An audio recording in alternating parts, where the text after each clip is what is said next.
I've been doing YouTube videos for a long time now, and I've picked up a lot of tips and tricks over the years. Now, I'm not a popular YouTuber by any means, but with so many people uploading so much content all at once, I'm pretty much just screaming into the void at this point. But that doesn't mean that I can't share what I've learned with others in the hopes that if I can't do something big, maybe you can. Let's take a quick trip through everything that I know about making professional-looking content for YouTube. Let's start from worst quality to best quality. When I first started, I knew nothing about what made a camera great. What was the best camera for video? Do I even need to shoot in 1080p? Lighting, audio, nothing. Which is why I bought this flip cam, which is what you're watching me on now. The flip cam shoots in 720p, so it's not full HD. It has no lenses and it's a single focal point, so it's kind of a one-trick pony. It also has an onboard microphone and no option to plug in an external one. So it's quite possibly the worst piece of equipment that I own. But when I was starting out, it let me learn how to film and edit on the fly. It's inexpensive, it's light, it's portable, and on it I created some really fun videos that I still enjoy to this day.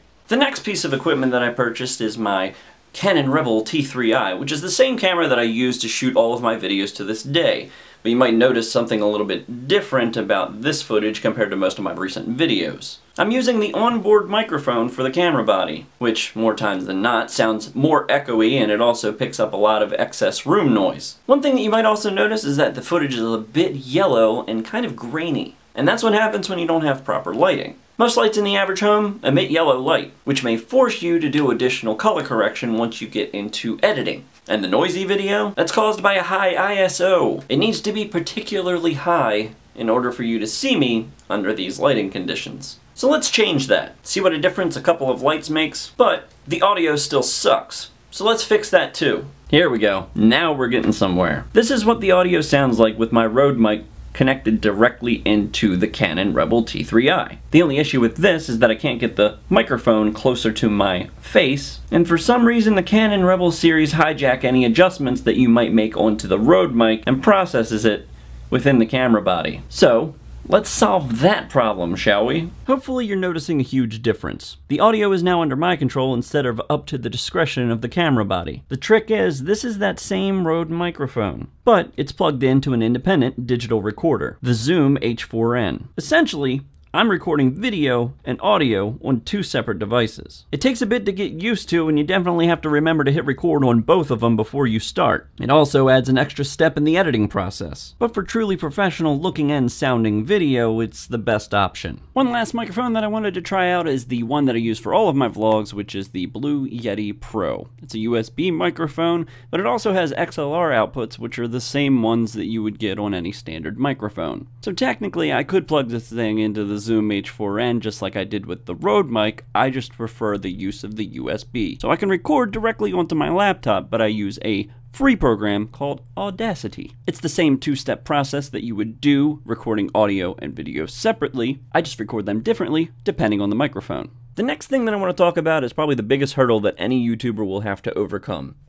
Confidence. This comes with time. Keep making content and you will become comfortable in front of a camera. And remember that editing is your friend. If you don't like the way that something turned out, you can edit it out. Or even better, you can re-record the entire thing. But there's no reason that you can't talk to the camera the way that you would talk to your friends. After all, that's the community that you're trying to build. Another big thing, build your own style. You're naturally going to put a twist on whatever it is that you do. So don't try and copy someone like PewDiePie just because he's popular. Take small things you like about a lot of people that influence you and build on them. Make your own Frankenstein's monster. Be the thing that you would want to watch, not the thing that you think other people would want to watch. Being genuine about what you're doing and who you are is endearing. Another tip, don't be afraid to try something and fail. Not every idea works, but I live by the motto of Harley from Epic Mealtime.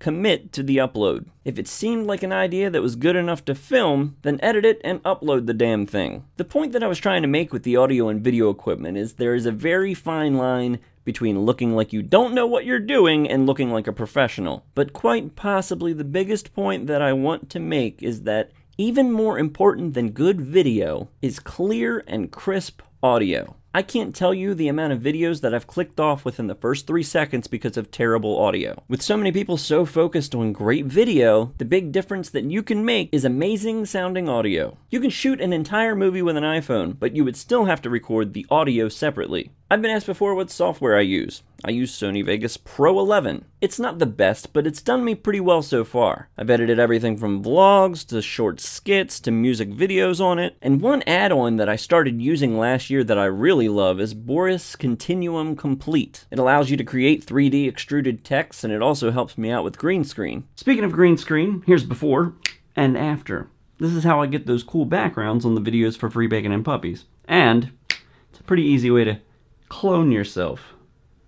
What's up? And those are just a few of the tips and tricks that I've picked up over the years, as well as most of the equipment that I've used. If you'd like me to go in depth about any of the topics that I covered today, be sure to leave a comment in the comment section below, and I'll be sure to make a video to help you out. Hopefully this video inspires YouTubers to make more crisp, clean, awesome looking and sounding videos. Thanks for watching, and I will see you next time.